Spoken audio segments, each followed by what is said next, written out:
السلام علیکم پیارے دوستو، میں ہوں ماہا ملک اور میں آپ کے لیے لے کر آئی ہوں بچوں کی دنیا. اور اس میں آپ کو سناؤں گی دلچسپ کہانیاں، مزیدار قصے اور کچھ اسلامک سٹوریز بھی ہم آپ کے لیے لے کر آئیں گے، اور اس میں بہت کچھ ہوگا آپ کے انٹرسٹ کے لیے. تو آئیے آج کی کہانی سٹارٹ کرتے ہیں. آج جو میں آپ کے لیے کہانی لے کر آئی ہوں اس کا نام ہے مقدر کا لکھا، اور یہ بھی ایک بہت انٹرسٹنگ کہانی ہے. اس کے اینڈ میں آپ کو میں یہ بھی بتاؤں گی کہ اس کا مقصد کیا تھا سنانے کا آپ کو. تو یہ کہانی ہے پرانے وقتوں کی، جب بادشاہ ہوا کرتے تھے اس دور کی کہانی ہے. تو ایک ملک میں دو وزیر زادے رہا کرتے تھے اور وہ دونوں بہت گہرے دوست تھے. ایک دن وہ دونوں شکار پر نکلے جنگل میں، اور ان دونوں کے درمیان جو ہے مقدر کے اوپر ایک بحث شروع ہو گئی. ایک وزیر زادے کا کہنا یہ تھا کہ انسان کو وہی کچھ ملتا ہے، اتنا ہی ملتا ہے جتنا اس کے مقدر میں لکھا ہوتا ہے، جبکہ دوسرے وزیر زادے کا کہنا یہ تھا کہ انسان اپنی تقدیر کو تدبیر سے تبدیل کر سکتا ہے، بدل سکتا ہے. لیکن دونوں شہزادے اس بحث میں لگے رہے، شکار بھی کھیلتے رہے، اور اینڈ میں جو ہے اس کا کوئی نتیجہ نہیں نکل سکا، اور یہ بحث اس دن ختم ہو گئی. اگلے دن وہ دونوں پھر دوبارہ شکار کے لیے نکلے اور ہرن کا شکار کرنے گئے. اور وہاں پہ انہوں نے ایک بوڑھے کو دیکھا جو ایک بڑے سے درخت کے نیچے بیٹھا ہوا رسیاں بن رہا تھا. تو جو تقدیر کا ماننے والا تھا وزیر زادہ، اس نے اس کو دیکھا بوڑھے کو، اور اس نے کہا کہ دیکھو یہ جو بوڑھا یہاں پہ بیٹھا ہوا ہے، اس بیچارے کی قسمت میں رسیاں بننا ہی لکھا ہے، اور یہ اسی طرح رسیاں بنتے بنتے مر جائے گا ایک دن. دوسرے وزیر زادے نے کہا کہ ایسا کیسے ہو سکتا ہے کہ انسان جو ہے وہ اپنی قسمت کو، اپنی زندگی کو بدلنے کی کوئی تدبیر نہ کرے اور کوئی خواہش نہ کرے. اس نے بھی کوئی نہ کوئی خواہش تو کی ہوگی. دوسرا وزیر زادہ کہنے لگا کہ چلو ایسا کرتے ہیں کہ ہم دونوں جا کے اس بوڑھے سے پوچھ لیتے ہیں کہ آخر اس کے ساتھ زندگی میں کیا معاملہ پیش آیا. تو وہ وہاں پہ گئے اس کے پاس، انہوں نے اسے سلام کیا اور اس سے پوچھا کہ بھئی آپ کب سے یہ کام کر رہے ہیں، اور جو بھی ان کے دماغ میں سوالات تھے انہوں نے اس سے پوچھے. تو وہ کہنے لگا کہ بھائی ہمارے پاس اتنا وقت ہی کہاں ہے کہ ہم اپنی زندگی کو بدلنے کے لیے کچھ تجربے کریں یا سوچیں اس کے بارے میں، کیونکہ ہم لوگ تو ہمیں فکر ہوتی ہے کہ بس صبح کو فکر ہوتی ہے رات کے کھانے کی، رات کو کھانا کھا لیتے ہیں تو فکر ہوتی ہے کہ صبح کیسے کھانا کھایا جائے گا. تو میرا باپ بھی یہی کام کرتا تھا، وہ بھی رسیاں بنتے بنتے مر گیا، اور اسی طرح ایک دن میں بھی مر جاؤں گا. تو وہ جو تقدیر کا ماننے والا تھا وزیر زادہ، اس نے کہا کہ دیکھا میں نہ کہتا تھا کہ انسان کی تقدیر میں جو کچھ ہوتا ہے اسے وہی ملتا ہے. اس کی تقدیر میں رسیاں بننا لکھا ہے، اس کے باپ کی تقدیر میں بھی یہی تھا، تو یہ اسی طرح رہے گا. دوسرے وزیر زادے نے کہا کہ میں کوشش کر کے دیکھتا ہوں، ہو سکتا ہے کہ اس کی تقدیر بدل جائے. تو اس نے اس بوڑھے سے پوچھا کہ بابا جی کیا اگر میں آپ کو کچھ رقم دوں تو اس سے آپ کوئی کاروبار کر لیں، کوئی کام کر لیں، کرنا چاہیں گے ایسا؟ انہوں نے کہا کیوں نہیں کرنا چاہوں گا. پھر اس وزیر زادے نے یہ کیا کہ اس نے اپنے جیب سے 1000 چاندی کے سکے نکالے اور اس کی تھیلی جو ہے وہ اس کو بوڑھے کو دی. کہا کہ بابا یہ رکھ لو، اور اس سے جو تمہارا دل چاہے، جو کاروبار تم کرنا چاہو وہ تم کرو. تو بوڑھا بہت شکر گزار ہوا ان دونوں کا، اس نے ان کا شکریہ ادا کیا اور وہ دونوں گھوڑے پہ بیٹھ کر چلے گئے. اب چونکہ جو بوڑھا تھا اس نے کبھی اتنی زیادہ رقم اپنی زندگی میں نہیں دیکھی تھی، تو وہ بڑا پریشان ہوا کہ اتنی بڑی جو تھیلی مجھے دے دی گئی ہے میں اس کو کہاں چھپاؤں. سب سے پہلے تو اس نے اپنے چاروں طرف دیکھا کہ کوئی مجھے دیکھ تو نہیں رہا. جب اس کو تسلی ہو گئی کہ مجھے یہ رقم لیتے ہوئے کسی نے نہیں دیکھا، تو اس نے اس تھیلی کو اپنی کمر کے ساتھ ایک کپڑے کے ساتھ باندھ لیا تاکہ وہ کسی کو نظر نہ آئے. پھر وہ اپنے گھر کی طرف چلا گیا. اب چونکہ وہ بہت زیادہ خوش تھا، ایکسائٹیڈ تھا، اور وہ گھر گیا، اور گھر جا کے اس نے جب اپنے گھر کو دیکھا تو بیچارے کا گھر بھی چھوٹا سا تھا، ایک کمرے کا، ایک چھوٹا سا کچن تھا اس کا. تو وہ سوچنے لگا کہ میں اس رقم کو کہاں رکھوں. اب اس کی وہاں پہ ایک بیٹی بھی تھی، اس نے اپنی بیٹی کو بھی نہیں بتایا کہ ہو سکتا ہے کہ یہ کسی کو جا کے بتائے اور ہمارے گھر سے یہ رقم چوری ہو جائے. تو اس نے کسی کو بھی یہ نہیں بتایا کہ ہمارے پاس کچھ رقم ہے. وہ سارا ادھر ادھر اپنے گھر کو دیکھتا رہا کہ ادھر رکھ دوں ادھر رکھ دوں، کہیں بھی اسے جگہ سمجھ میں نہ آئی. تو اسے ایک گڑھا نظر آیا جس کے اندر اس کی بیٹیاں جو ہے پرانی روٹیاں، بچ جانے والی سوکھی روٹیاں جمع کر کے رکھتی تھی. اس نے یہ کیا کہ وہ روٹیاں نکالی اور اس کے اندر اس نے وہ تھیلی رکھ دی اور اس کو اپنے پلنگ کے نیچے رکھ کے بیٹھ گیا. اب بیٹی جب آئی اس نے پوچھا کہ بابا میں آپ کو کھانا دے دوں، تو اس نے کہا نہیں مجھے بھوک نہیں ہے، میں ابھی نہیں کھاؤں گا. وہ چونکہ خوش اتنا تھا کہ اس کی ساری بھوک اور پیاس مر گئی تھی، وہ صرف یہ سوچنا چاہتا تھا بیٹھ کے تسلی سے کہ آخر میں ان پیسوں سے کون سا کاروبار کروں. کیا میں اس سے سبزی کی دکان لگا لوں، کیا میں اس سے جو ہے مٹی کے برتن بیچنا شروع کر دوں. اسی طرح سوچتے سوچتے وہ جو ہے سو گیا. جب صبح اس کی آنکھ کھلی تو اسے یاد آیا کہ میں نے تو کافی ساری رسیاں جو ہیں وہ ایک صاحب نے مجھ سے کہا تھا لانے کے لیے، تو مجھے ان کو پہنچانی ہے. تو وہ بھاگا جلدی جلدی اٹھا، اس نے وہ رسیاں اکٹھی کیں اور اس کی بیٹی نے اسے جو ہے دودھ اور روٹی ناشتے میں دی. اس نے وہ جلدی جلدی سے کھائی اور وہ اپنے کام پہ چلا گیا. تو اتنی دیر میں جو اس کی بیٹی تھی وہ گھر پہ رہ گئی اور باہر گلی میں آواز لگائی کہ جی پرانے برتن دے دو اور نیا برتن لے لو، چھان بورا دے دو، یعنی پرانی روٹیاں مجھے دے دو اور مجھ سے جو ہے اس کے بدلے برتن لے لو.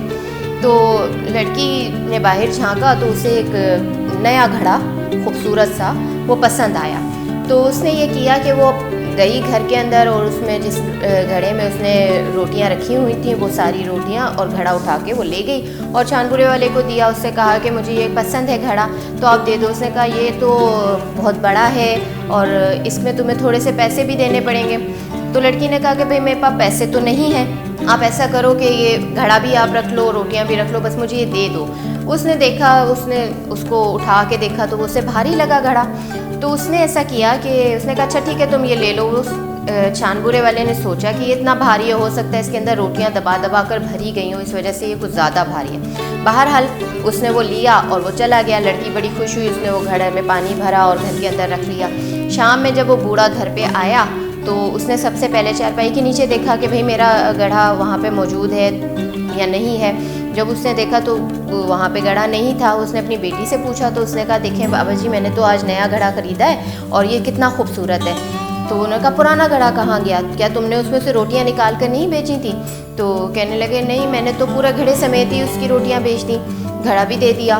تو کہنے لگے تم نے یہ کیا کر دیا، اس کے اندر تو 1000 چاندی کی اشرفیاں تھیں اور اب میں کیا کروں گا. پھر اس نے سارا قصہ اپنی بیٹی کو بیان کیا لیکن کچھ ہو نہیں سکتا تھا، وہ رقم ان کے ہاتھ سے نکل گئی. اگلے دن وہ اپنے کام پہ پھر اسی طرح چلا گیا جس طرح وہ رسیاں بننے کا کام کیا کرتا تھا، جس جگہ بیٹھ کے وہ وہاں چلا گیا.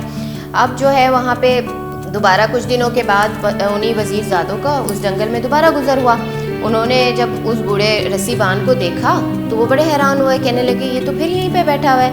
تو جو تقدیر کا قائل تھا اس نے کہا دیکھا اس بوڑھے کی تقدیر میں یہی ہے کہ یہ رسیاں بنے گا. کہ چلو ماجرا تو سنتے، ہوا کیا تھا بھئی. وہ وہاں پہ میں نے تو اسے رقم دی تھی، کیا ماجرا ہوا اس کے ساتھ پتہ کرتے ہیں. وہ دونوں اس کے پاس گئے تو اس نے انہیں قصہ سنایا کہ اس طرح میری جو ہے وہ گم ہو گئی. تو تدبیر پہ جو یقین رکھتا تھا وزیر زادہ، اس نے کہا چلو میں ایک اور کوشش کرتا ہوں. اس نے اب کی بار اسے 500 چاندی کی اشرفیاں دیں اور اس سے کہا کہ بابا جی اب کی بار اس پہ احتیاط کرنا اور اس سے آپ لازمی کوئی کام کر لینا. کہا ٹھیک ہے. اب جو ہے اس نے جو بوڑھا تھا اس نے کیا کیا کہ وہ جو اس کی تھیلی تھی جس میں اشرفیاں تھیں اس نے وہ اپنی پگڑی کے اندر تہوں میں چھپا لی، لیکن جو وہ تھیلی تھی اس کا رنگ لال تھا. اب اس کے جب وہ تھوڑا سا راستہ چلا آگے گیا تو وہاں پہ اس نے دیکھا کہ وہ چیلیں جو ہیں اس کے سر پہ منڈلا رہی ہیں. وہ بڑا حیران ہوا کہ آج میرے سر پہ یہ چیلیں کیوں منڈلا رہی ہیں، کیوں پھیر رہی ہیں. لیکن تھوڑی دور گیا تو ایک چیل آئی اور اس نے وہ تھیلی اس کی پگڑی میں سے کھینچی اور وہ لے گئی. وہ سمجھی کہ اس نے گوشت کا کوئی ٹکڑا اپنی پگڑی میں چھپایا ہوا ہے. وہ اس کو تھیلی کو اڑا کے لے گئی. اب وہ بیچارہ وہیں سر پکڑ کے بیٹھ گیا.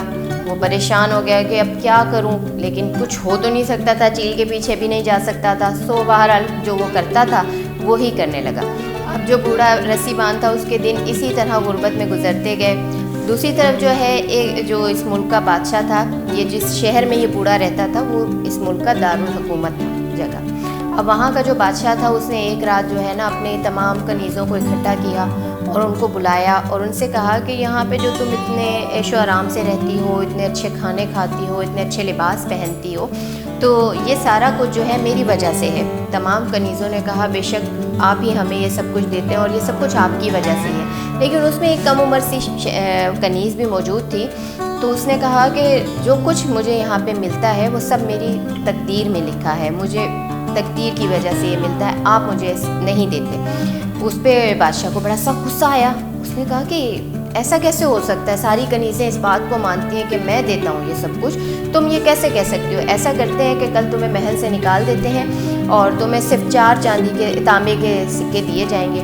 اور تم جو ہے جاؤ اور دیکھتے ہیں پھر تمہاری تقدیر تمہیں دوبارہ اس محل میں لا سکتی ہے یا نہیں لا سکتی۔ اگلی صبح ایسا ہی ہوا اور انہوں نے جو ہے محافظوں نے اس کنیز کو محل سے باہر نکال دیا، بیچاری کو وہی پرانے عام سے کپڑے دے کر، اور اس کے دوپٹے میں کے پلو میں جو ہے وہ 4 تانبے کے سکے بندھے ہوئے تھے، وہ لے کے اس کو محل سے نکال دیا انہوں نے۔ اب جو ہے وہ چلتی گئی چونکہ اس بے آسرا تھی، بے سہارا تھی، اس کے ماں باپ بھی نہیں تھے، وہ شروع سے محل میں پلی بڑھی اور وہیں رہتی تھی، اور اسی طرح وہ جنگل میں پہنچ گئی اور وہاں پہ وہ جو بوڑھا رسی بان بیٹھا ہوا تھا، جب وہ اس کے پاس پہنچی اس نے اسے دیکھا تو اسے لگا کہ یہ شریف سا ہے، میں اس سے مدد مانگ سکتی ہوں، تو اس نے اس سے کہا کہ کیا آپ میری مدد کریں گے؟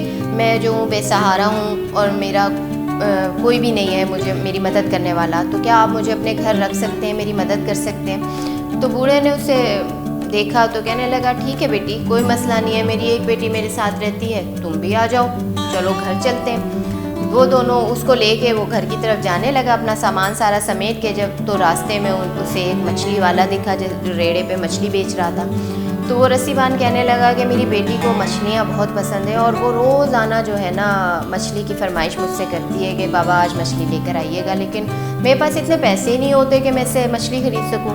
تو وہ جو لڑکی تھی اس کے پاس چونکہ 4 تانبے کے سکے موجود تھے، تو اس نے کہا کہ اچھا دیکھ لیتے ہیں اس میں سے کوئی مچھلی اگر میرے پاس جو پیسے ہیں اس میں آ سکتی ہے تو آپ خرید لیں۔ بوڑھا متعامل ہوا کہ نہیں بیٹا ہی رہنے دو، میں تم سے پیسے کیوں لوں، لیکن اس نے ضد کی اور انہیں ایک مچھلی اس میں پسند آ گئی، انہوں نے ایک سنہرے سے کلر کی مچھلی اٹھائی، اس کے پیسے دیے اور وہ گھر آ گئی۔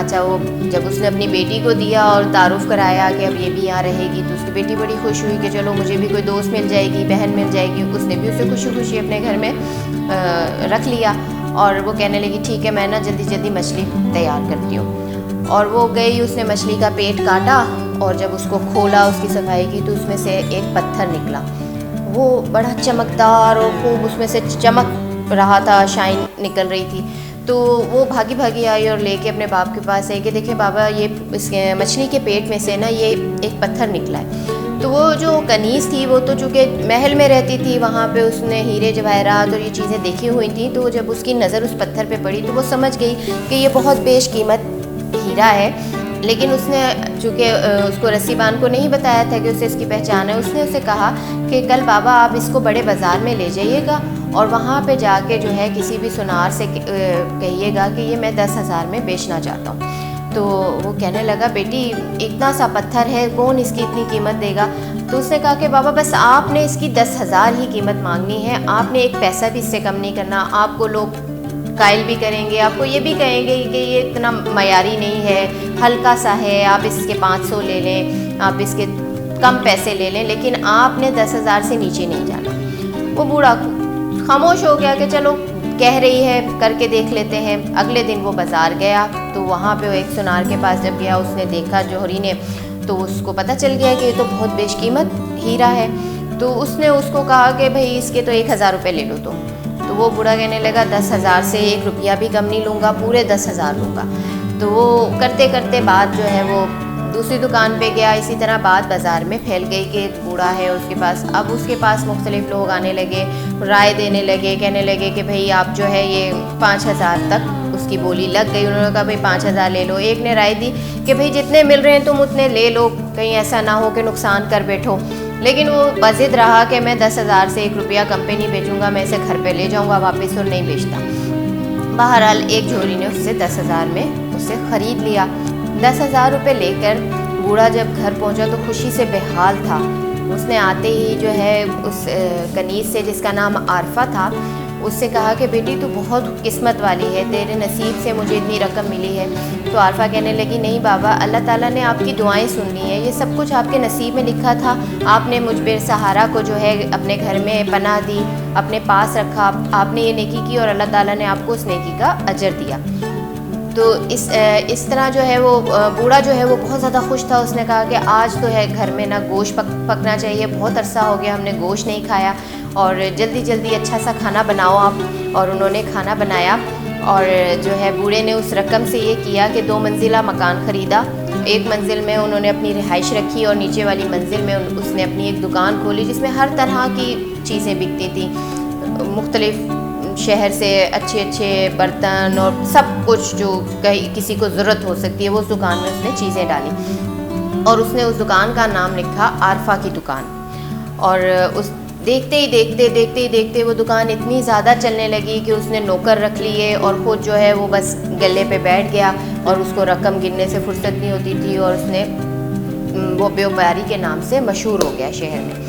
اب کافی عرصہ اس بات کو گزر گیا تو جو وہ وزیر آتے تھے ان کو خیال آیا کہ پتہ کریں کہ اس رسی بان کا کیا ہوا، اس کو جب 2 دفعہ رقم دی گئی تو اس کے ساتھ کیا ماجرا ہوا، اس کے بارے میں پتہ کرتے ہیں۔ تو وہ لوگ اس کے بارے میں پوچھتے شہر میں پہنچے، تو وہاں پہ کسی سے پوچھا کہ بھی فلاں جگہ ایک رسی بان ہوا کرتا تھا اور اس طرح اس کا حلیہ تھا، بوڑھا سا تھا۔ تو اس نے کہا کہ وہ تو جی بہت بڑے بیوپاری بن گئے، اور ان کی تو 2 منزلہ مکان ہے فلاں جگہ پہ، آپ وہاں جا کے ان سے مل سکتے ہیں۔ تو وہ وزیر زادے تو بہت خوش ہوئے۔ وزیر زادے نے کہا کہ دیکھا، تدبیر سے تقدیر بدل جاتی ہے۔ تو وہ جو ہے پتہ پوچھتے اس کے گھر پہنچے۔ جب وہاں پہ گئے، دکان پہ پہنچے، تو اس بوڑھے نے ان کو پہچان لیا دیکھ کر۔ اس نے ان کو خوب اچھے سے استقبال کیا، ان کو گھر میں بٹھایا، ان کی خاطر کی۔ پھر انہوں نے اس کو کہا کہ بابا آپ تو بڑے ترقی کر گئے اور سارا کچھ اچھا چل رہا ہے آپ کا۔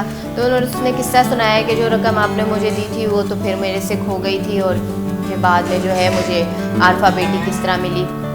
اسی دوران جو ہے عارفہ کھانے پینے کی چیزیں لے کے ان وزیر زادوں کے سامنے رکھنے لگی، تو ان میں سے ایک جو وزیر زادہ تھا اس کو وہ لڑکی پسند آ گئی، ان کو اچھی لگ گئی، اور وہ اس وقت تو وہاں سے چلے گئے۔ بعد میں اس نے جو ہے اپنے ماں باپ کو جو ہے اس بوڑھے کے پاس بھیجا اور کہا کہ ہم جو ہیں آپ کی عارفہ بیٹی کا رشتہ لینے کے لیے آئے ہیں۔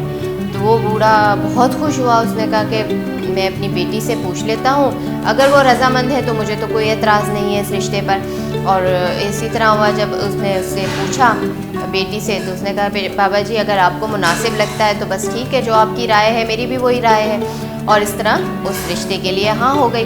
اور جب وہ بارات کا دن آیا تو اس کے لیے بہت قیمتی لباس آیا، جس میں نگ لگے ہوئے تھے جو چمک رہا تھا، اور اس سے ایسا لگ رہا تھا روشنیاں نکل رہی ہیں، اتنا خوبصورت وہ لباس تھا گلابی کلر کا۔ اور جب اس کی بارات آئی تو وہ ہاتھیوں پہ اور گھوڑوں پہ سوار ہو کر آئی، اور کتنی کنیزیں تھیں جو اس کے لیے زیورات اور لباس لے کے ساتھ ہمراہ تھیں، اور بڑے بڑے ملک کے امیر زادے اور سب اس بارات میں تھے۔ مطلب اتنی خوبصورت، اتنی بڑی بارات جو ہے آج تک اس شہر میں کسی نے نہیں دیکھی تھی، لوگ دور دور سے اس بارات کو دیکھنے کے لیے آ رہے تھے۔ پھر جو ہے وہ لڑکی کو رخصت کرا کے جو ہے اپنے محل میں لے گئے۔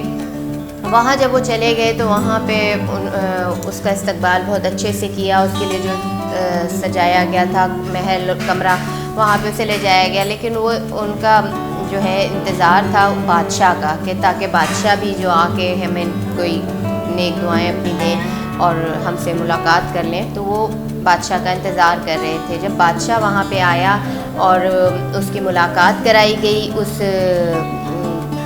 عارفہ سے، جب بادشاہ کی نظر دلہن پر پڑی، عارفہ پر پڑی، تو وہ اسے پہچان گیا کہ یہ تو وہی کنیز ہے جسے میں نے اپنے محل سے نکالا تھا۔ تو وہ اس نے اسے کہا کہ دیکھو تمہاری تقدیر جو ہے وہ تمہیں واپس اس محل میں لے ہی آئی۔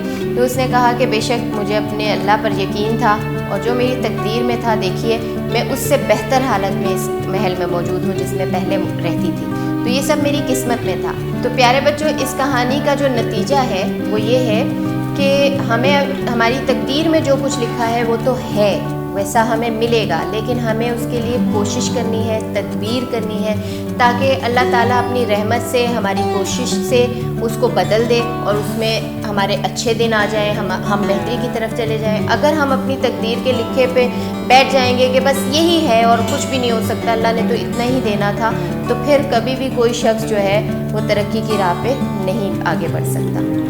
تو آج کی کہانی یہیں تک تھی۔ آئندہ میں دوبارہ آؤں گی آپ کے لیے ایک اور دلچسپ کہانی لے کر، مزیدار سی۔